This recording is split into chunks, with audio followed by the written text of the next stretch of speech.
या सो अच्छा, पिछले वाले क्वेश्चंस भी दिख रहे हैं अभी। हाँ, तो तनीषा ने जैसे पूछा था कि नहीं, मैं किसका क्वेश्चन आंसर कर रही थी? हाँ, तो श्वेता ने पूछा कि अभी नेक्स्ट इंटरव्यू के लिए क्या रिवाइज करना है, लाइक मैं टॉपिक्स टॉपिक्स कुछ है क्या? हाँ, तो आपको कोई भी तीन सब्जेक्ट्स उठाने हैं, जैसे फॉर एग्जांपल बायोकेमिस्ट्री हो गया या मॉलिक्यूलर बायोलॉजी, जेनेटिक्स, आपको जो भी इंटरेस्टिंग लगते हैं, कोई भी तीन अच्छे से प्रिपेयर कर लेना और बाकी का हल्का हल्का बेसिक देखना। प्लस टेक्निक्स कोई भी मत छोड़ना। सबसे पहले तो टेक्निक्स ही अच्छे से, मतलब आपको पता होनी चाहिए कि अगर आपको डीएनए का इंटरेक्शन देखना है तो कौन सी टेक्निक यूज होगी, डीएनए प्रोटीन का इंटरेक्शन देखना है तो कौन सी टेक्निक यूज होगी। तो ये सब चीज जो टेक्निक्स हैं, वो जी से ए अप्रोच लगाएंगे, मतलब ए से नहीं, ए से जी नहीं लगाएंगे कि हाँ बताओ नदरन प्लॉट में क्या करते हैं। ये ए टू जी अप्रोच है। लेकिन वो उल्टा आपसे पूछेंगे कि हाँ, अगर आपको कोई सैंपल दिया है, उसमें आपको ये फाइंड करना है कि भाई ये जीन प्रेजेंट है या नहीं, तो कौन सी टेक्निक लगाओगे। That's G to a approach. तो आपको इस तरीके से अपने माइंड को ट्रेन करना है। ठीक है। तो इसके अलावा मुझे नेक्स्ट, हाँ, और लैब मैथमेटिक्स थोड़ा अच्छे से कर लेना। अगर you are sitting for IISER Pune का इंटरव्यू, तो आइसर पुणे के इंटरव्यू में डिफरेंशियल इक्वेशन वो सब चीजें भी सॉल्व करने के लिए पूछते हैं, तो वो भी देख लेना। मतलब अगर आइसर पुणे के इंटरव्यू में बैठ रहे हो, अगर तो टीआईएफआर में बैठ रहे हो तो कोई ऐसा मैथ्स वगैरह नहीं पूछते हैं ज्यादा। सिंपल लैब मैथमेटिक्स पूछी जाती है, मोलैरिटी मोलैलिटी, ये सोल्यूशन बनाना है तो क्या करोगे, M1V1 = M2V2 वाले क्वेश्चन, वही बेसिक चीजें रहती हैं। ओके। तो फिर डी आइसर और आईएससी का एसओपी और इंटरव्यू थ्रू जेजेबल स्कोर कब स्टार्ट होगा? ये पीएचडी के लिए होता है।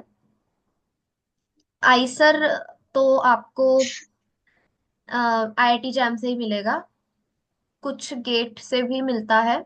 ये मेरे चैनल पे ना वीडियो पड़ी हुई है, अभी मेरे को मतलब एग्जैक्टली याद नहीं है कि कौन गेट से लेता है या नहीं, बट मैंने चैनल पे डाला हुआ है। तो options other than IIT jam ऐसे ऐसे करके, और वो मतलब एक बार देख लेना, उसमें मैंने हर इंस्टीट्यूट में क्या एलिजिबिलिटी है वो मैंने बताया है, तो इससे आपकी हेल्प हो जाएगी। तो आईएएससी के लिए तो कोई एसओपी नहीं होती है। आइसर आइसर लिखवाते हैं एसओपी, आइसर मोहाली में एसओपी लिखनी होती है, आइसर भोपाल में भी एसओपी लिखनी होती है, लेकिन आईआईएससी कोई एसओपी नहीं लिखवाता है। और वो ये जो आईएससी में जेजेबल्स के थ्रू पीएचडी में मिलता है, इंटीग्रेटेड में नहीं मिलता है। उसके बाद क्वेश्चन, यूनिश फंड इसको क्या कोर्स किया है, कैन आई डन? हाँ रोशनी, आप जो भी आपने कोर्स किया है, कोर्स का नाम आप लिखोगे कि मैंने यहाँ से इस प्लेटफॉर्म से ये वाला कोर्स किया है, तो या दैट विल सफाइस। सारे, या किसने बोला? आई couldn't हेयर यू। अगर किसी ने कुछ पूछा है तो वो दोबारा पूछ सकते हैं। देवाजित, आपको मैं सुन नहीं पा रही हूँ, आप अपना क्वेश्चन प्लीज टाइप कर दीजिए। सारे आइसर अपनी खुद की लिस्ट निकालते हैं जी, शॉर्ट लिस्टिंग होती है सबकी, आपको अप्लाई अलग से जाके करना होता है। जैसे for example if you are interested in IISER Tirupati, तो आपको तिरुपति पे वेबसाइट पे जाके अलग से अप्लाई करना होगा, और उसका एप्लीकेशन आईआईटी जैम का एक बार रिजल्ट आने के बाद खुलता है। Also I want to ask, I did few certificate course. हाँ रोशनी, मैंने शायद आपका इस क्वेश्चन का आंसर कर दिया है। नहीं, हार्डेस्ट थिंग वाले क्वेश्चन में क्या लिखूं? तो हार्डेस्ट थिंग वाले क्वेश्चन में आपको मतलब अपनी प्रोफेशनल लाइफ के जो भी आपके इश्यूज थे वो लिखना है। जैसे फॉर एग्जांपल आप कोई एक एक्सपेरिमेंट कर रहे थे, आपने उसका कोई वर्क फ्लो बनाया, लेकिन वो सक्सेसफुल नहीं रहा, फिर आपने कोई दूसरी अप्रोच लगाई, लेकिन वो भी सक्सेसफुल नहीं थी, और फिर आपने लेट से आपने यही आपके लिए हार्डेस्ट थिंग थी कि आप उसको कर नहीं पा रहे थे, फिर आपने अपने किसी सीनियर के साथ डिस्कस किया, तो उन्होंने आपको कोई आइडिया दिया, तो आपने वो अप्लाई किया तो हो गया। तो ये चीज आप लिख सकते हो। I mean it depends, it's subjective कि आपकी लाइफ में हार्डेस्ट क्या था। किसी के लिए वो कम्युनिकेशन गैप हो सकता है, किसी के लिए वो प्रेजेंटेशन स्किल्स पे काम करना हो सकता है, तो दैट्स अप टू यू कि आपको क्या उसमें हार्डेस्ट लिखना है। बट इसमें पर्सनल लाइफ के बारे में नहीं लिखना है, आपको अपनी प्रोफेशनल लाइफ में जो इश्यूज हो सकते हैं उसके बारे में लिखना है। दी मुझे एक क्वेश्चन है। I just wanted to follow up on that, the hardest thing you faced में कि हम्म। मुझे प्रोफेशनल लाइफ में ऐसा कुछ ऐसा हार्ड तो I haven't found until now, but हाँ। College had this athletics meet, तो क्या मैं उसके बारे में लिख सकती हूँ? हाँ। Would that count professional? हाँ, वो वही होगा ना, आपका एक्स्ट्रा करिकुलर में आ जाएगा। लेकिन वो आपकी हम्म। आपकी पर्सनल लाइफ से रिलेटेड नहीं है, वो आपके आई मीन नहीं नहीं। सॉर्ट ऑफ प्रोफेशनल ही है, तो हाँ आप लिख सकते हो उसके बारे में। Okay okay. हम्म। और हिमानी ने पूछा है कि what should be the approach to find the classical experiment to write. Should I read research papers? Experiment तो आप डायरेक्टली भी गूगल से देख सकते हो। आप बहुत सारे एक्सपेरिमेंट्स हैं, लाइक मीजल्सन एंड स्टाइल का एक्सपेरिमेंट हो गया, हर्शी एंड चेज का एक्सपेरिमेंट हो गया, हरगोबिंद खुराना का जो कोडोन वाला एक्सपेरिमेंट है वो हो गया। तो बहुत सारे एक्सपेरिमेंट्स हैं, आपको फॉलो अप के लिए रिसर्च पेपर ही रेफर करने पड़ेंगे। देवजी सरकार ने पूछा, दी जो कॉलम में कुछ नहीं लिखना है वो ब्लैंक छोड़ना है या एनए लिखते हैं? हाँ, एनए लिख दो। ब्लैंक भी छोड़ सकते हो, एनए भी लिख सकते हो, दैट्स अप टू यू। ये I am from physiology background, neurobiology में इंटरेस्ट है, तो इंटरव्यू के लिए क्या क्या पढ़ना होगा? हाँ, तो न्यूरोबायोलॉजी के लिए डेवलपमेंटल वाला पार्ट वो अच्छे से देख लेना। और ड्रोसोफिला के, क्योंकि ड्रोसोफिला मॉडल सिस्टम होता है, नहीं, सी एलिगन्स शायद मॉडल सिस्टम होता है न्यूरो की स्टडीज के लिए। तो वो मॉडल सिस्टम के बारे में पढ़ लेना, और बाकी फिश टेक्निक्स होती हैं, और स्कैनिंग की जो टेक्निक्स होती है वो सब के बारे में पढ़ लेना। मैम फेवरेट बुक में पर्सनालिटी की ऑटोबायोग्राफी, हाँ कुछ भी मेंशन कर सकते हो। Pratham, IISER Mohali and Bhopal take admission by which exam? IISER Bhopal में एमएससी है तो गैट बी के थ्रू मिलता है, और आईआईटी जैम से तो मिलता ही है। आईसर मोहाली में आईआईटी जैम के थ्रू मिलता है, शायद से गेट के थ्रू भी होता है। तो ये आप एक बार उनकी वेबसाइट पे चेक कर लेना, अगर नहीं तो मेरे चैनल पे एक वीडियो पड़ी हुई है, get an IIT degree no IIT JAM, वो वाली वीडियो में मैंने हर इंस्टीट्यूट के बारे में बताया है कि कहाँ कहाँ से कैसे कैसे एडमिशन लेते हैं। तो आप वो भी रेफर कर सकते हो। दी कितने मार्क्स है टीआईएफआर हैदराबाद, टीआईएफआर बॉम्बे और एनसीबीएस में? कितने इनटेक्स हैं? मार्क्स, मैं मार्क्स क्यों पढ़ रही हूँ? तो ये चीज वो पब्लिकली बताते नहीं है, वो इनका इंटरनल होता है। बट ऑन एंड एवरेज आप मान के चल सकते हो कि 10 सीट तो हर इंस्टीट्यूट में होगी ही। क्या गैटबी के थ्रू हम आईसर एंड आईएससी में अप्लाई नहीं कर सकते? आईसर भोपाल लेता है गैटबी के थ्रू, आईसर तिरुपति का अपना अलग से एग्जाम होता है, एंड आईआईसी गेट या आईआईटी जैम के थ्रू लेता है, गैट बी के थ्रू नहीं लेता। डी, अगर in question number 4 if we have attended international, हाँ बिल्कुल आप इंटरनेशनल कॉन्फ्रेंस ऐड कर सकते हो। IIC has started is application form filling and I guess the last date for PhD after result of IIT, so fill it now और result like after 90%। Last date I guess IISc का 22 या 23 मार्च है। तो it depends upon you, but result जो भी उसका last date है उससे 2 दिन पहले ही फिल कर देना, क्योंकि कभी कभी लास्ट टाइम में वो एप्लीकेशन क्लोज कर देते हैं। फिर मैंने genetic code discovery through tRNA experiment देख रहा तो अच्छा रहेगा, हाँ बिल्कुल। आप उसको फॉलो अप वगैरह अच्छे से देखना, आपकी हाइपोथेसिस जस्टिफाइड होनी चाहिए। And I am from biotechnology background, I have interest in protein sciences, तो इंटरव्यू के लिए what all I should study for it? हाँ, तो मेरा भी बायोटेक्नोलॉजी था, मेरा मुझे भी प्रोटीन साइंसेज में इंटरेस्ट था, तो मैंने लिनिंजर फॉलो की थी। तो आप लिनिंजर के जो पहले 4 चैप्टर हैं शायद वो अच्छे से देख लोगे तो आपका आराम से हो जाएगा इंटरव्यू। बट आप, क्योंकि बायोटेक्नोलॉजी में ना और भी बहुत सारे सब्जेक्ट्स होते हैं, जैसे रिकॉम्बिनेंट डीएनए टेक्नोलॉजी हो गया, मैथमेटिक्स हो गया, हाइपोथेसिस टेस्टिंग के जो बायोस्टैट्स के सवाल होते हैं, तो वो चीजें भी वो पूछते हैं। ऐसा नहीं कि आपने बोल दिया कि मुझे प्रोटीन साइंस में इंटरेस्ट है तो वो बस प्रोटीन का ही पूछेंगे। प्रोटीन में भी बहुत सारी चीजें हैं, सिंथेटिक बायोलॉजी को भी आप प्रोटीन से लिंक कर सकते हो, मॉल बायो को भी आप प्रोटीन से लिंक कर सकते हो, और डोमेन्स वो सब जो चीजें होती हैं वो भी आप अच्छे से देख लेना एक बार।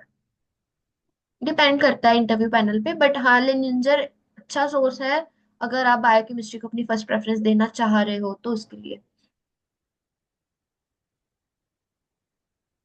इंटरव्यू के लिए सारे स्टैंडर्ड बुक अच्छे से रिव्यू कर, नहीं नहीं नहीं, सारे करने की जरूरत नहीं है। अभी जैसे आपने प्रोटीन का बोला है तो उसके लिए लिनिंजर के फर्स्ट 2-3 चैप्टर्स अगर आप पढ़ लोगे तो हो जाएगा। 2-3 चैप्टर्स में वो जो अमाइनो एसिड वाला चैप्टर उसमें, क्योंकि ना वो टेक्निक्स वगैरह बता रखी है, तो वो काफी अच्छी बुक है in terms of preparing for interviews. तो वो चीज देखना, और बाकी टेक्निक्स तो सारी आपको पता होनी चाहिए। मेन टेक्निक्स, जो टेक्निक है वो किसके लिए यूज हो रही है वो पता होना चाहिए।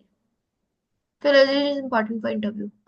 अगर आप उसको अपनी फर्स्ट प्रेफरेंस बोलोगे तो या इम्पोर्टेंट है, अदरवाइज वो फिजियोलॉजी की तरफ इतने क्वेश्चंस नहीं पूछते हैं, लॉजिकल क्वेश्चंस होते हैं ज्यादा। आई am from zoology background, should I prepare for interview other than my topic of interest?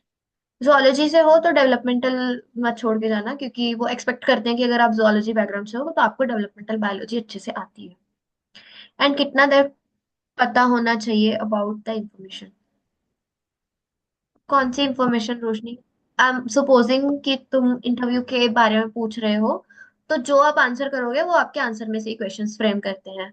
तो आपको इंटरव्यू के लिए तो एटलीस्ट अच्छी खासी डेप्थ पता होनी चाहिए, लेकिन फिर भी अगर आप कहीं पे जाके अटकते हो तो वो ऐसा बिल्कुल एकदम जजमेंट नहीं दे देते कि भाई जाओ तुम्हें नहीं आ रहा है। सबका इंटरव्यू एवरेज ही जाता है, तो यस आपको रीजनेबल डेप्थ डेप्थ पता होनी चाहिए। बहुत ज्यादा डिटेल में पढ़ने की जरूरत नहीं है, उतना टाइम भी नहीं है।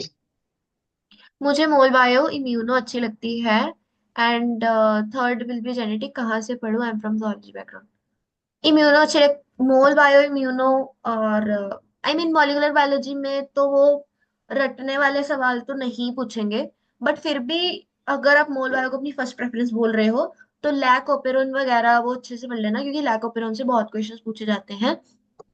रिप्रेसिबल ओपेरॉन ऐसे ऐसे करके वो सवाल पूछते हैं, और कई बार तो वो हाइपोथेटिकल ओपेरॉन्स बना देते हैं, तो ओपेरॉन अच्छे से कर लेना मॉलिक्यूलर बायोलॉजी अगर बोलने वाले हो तो। इसके अलावा जो एक्सपेरिमेंट्स हुए थे उनके साइंटिस्ट के नाम कर लेना, क्योंकि मेरे से एक इंटरव्यू में क्वेश्चन पूछा था कि जैकोब एंड मोनार्ड की क्या डिस्कवरी थी। तो मतलब वो लकीली मुझे पता था कि वो I mean this lack of iron का ही है, तो फिर मैं बता पाई। तो जितने साइंटिस्ट हैं, आई मीन सारे तो नहीं कर सकते हो आप, जितने मेन मेन है उनका देख लेना एक बार मॉलिक्यूलर बायोलॉजी में। और इम्यूनोलॉजी अगर बोलने वाले हो तो वैक्सीन साइंस से आपसे बहुत चीजें पूछने वाले हैं। इम्यूनोलॉजी इक्वल टू वायरोलॉजी वो कर देते हैं, तो वायरसेस के बारे में जैसे बेसिक बेसिक चीजें हैं वो आपको पता होनी चाहिए।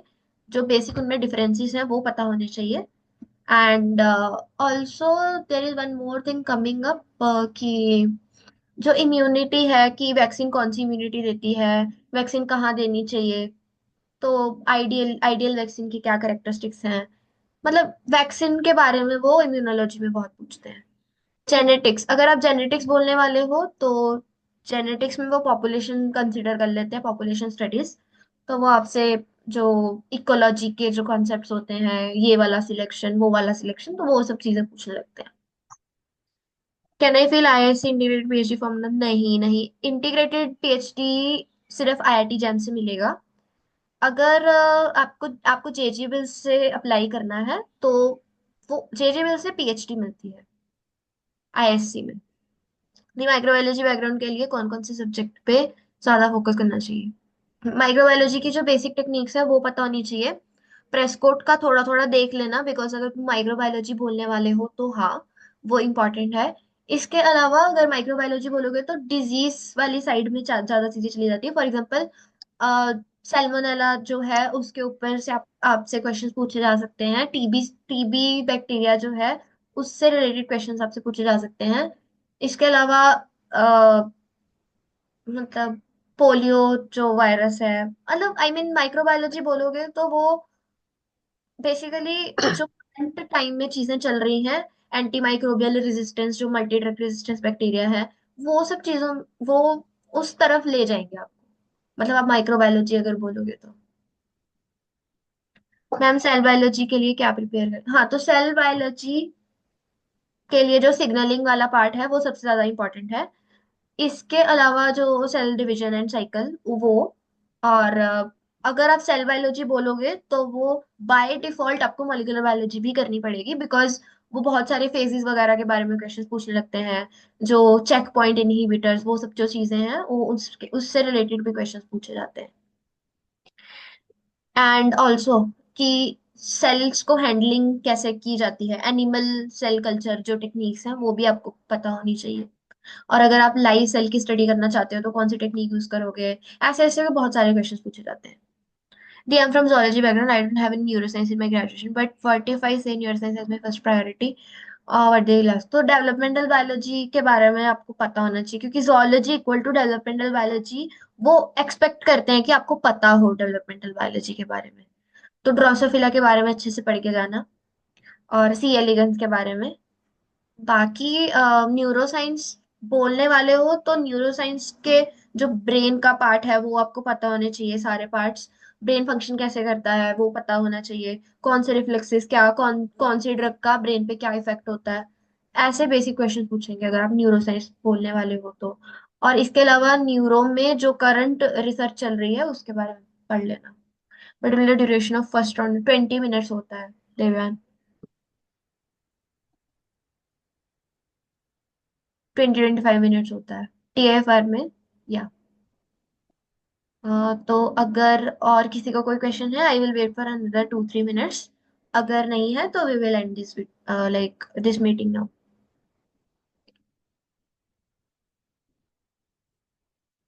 आई wait till 12:15।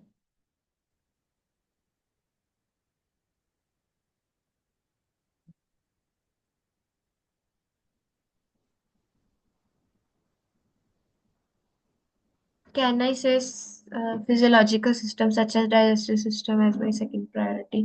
So will they ask me from those systems? नहीं, वो प्रोफेसर्स को खुद भी याद नहीं रहती हैं चीजें। वो आपसे डिजीज मेडिकल क्लिनिकल स्टफ पूछने लगेंगे अगर आप ये बोलोगे तो।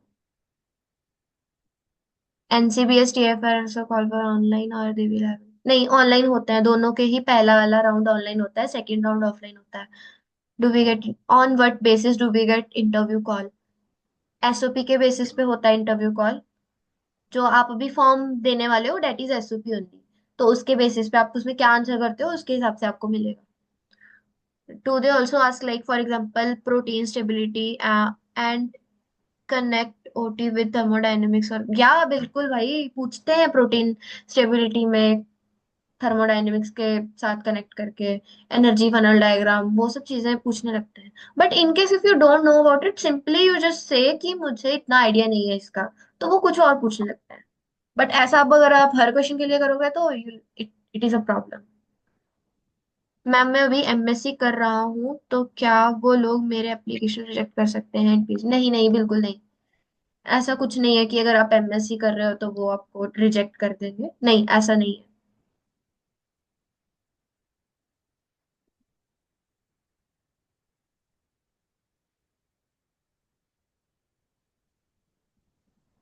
Any other query, question, burning question, doubt, concern? या so should I mention about MSc in application form? अगर तो आप कंटिन्यू कर रहे हो MSc then you should mention. But अगर आप कंटिन्यू नहीं कर रहे हो तो, अगर आप एग्जिट ले चुके हो एमएससी से तो नहीं करना। अगर आप कर रहे हो, अच्छा अभी भी आप जाते हो, तो हाँ यू शुड मेंशन। एंडोमिक्स से रिलेटेड चीजें भी पता होनी चाहिए, like I know basic basics would suffice. ज्यादा कुछ डिटेल में नहीं पूछेंगे। बीएससी का ईयर वाइज परसेंटेज लिखना होगा ना? Yes. First sem second same का कंबाइन करके वो फर्स्ट ईयर के उसमें आएगा।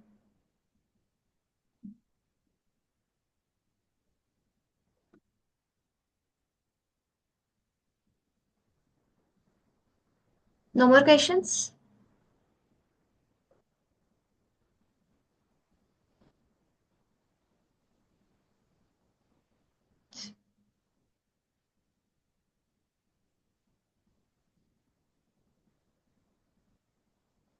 देबाजीत, या देबाजीत ने पूछा है बीएससी का ईयर वाइज परसेंटेज लिखना होगा ना? हाँ, मतलब आपको ईयर वाइज ही लिखना है। लाइक फर्स्ट ईयर है तो उसमें फर्स्ट सेम और सेकंड सेम दोनों का एवरेज लिखना होगा उसमें। Similarly for the second year, third same और फोर्थ सेम का। या वेलकम। दीदी should I keep the rank section blank? या एनए लिख सकते हो या ब्लैंक भी छोड़ सकते हो। Yeah welcome all.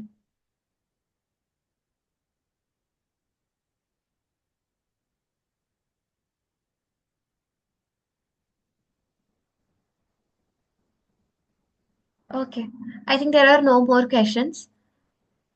या so okay, best wishes for your application, and I hope कि आप सबका सिलेक्शन हो जाए, इसमें इंटरव्यू के लिए शॉर्टलिस्टिंग हो, और फिर हम दोबारा मिलेंगे, फिर उसमें हम इंटरव्यू में क्या क्या चीजें पढ़नी है अभी मैं बता चुकी हूँ थोड़ा थोड़ा बेसिक, बट फिर हम इंटरव्यू के क्वेश्चंस प्रैक्टिस करेंगे। ठीक है, तो यहीं एंड करते हैं। Okay bye guys, see you. Interview कब होता है? इंटरव्यू की शॉर्टलिस्टिंग आएगी, अभी आप पहले ये सबमिट करेंगे एप्लीकेशन, फिर लाइक विद इन 10 डेज और 20 डेज वो एक शॉर्ट, हर इंस्टीट्यूट जो TIFR अम्ब्रेला के अंडर है उसमें एक शॉर्टलिस्ट आ जाएगी, और आपको मेल भी आ जाएगा अगर आप शॉर्टलिस्ट होते हो इंटरव्यू के लिए। देन फिर इंटरव्यू की एक आपको डेट और जूम मीटिंग का लिंक, वो सब चीजें प्रोवाइड करते हैं वो। ओके। Okay see you.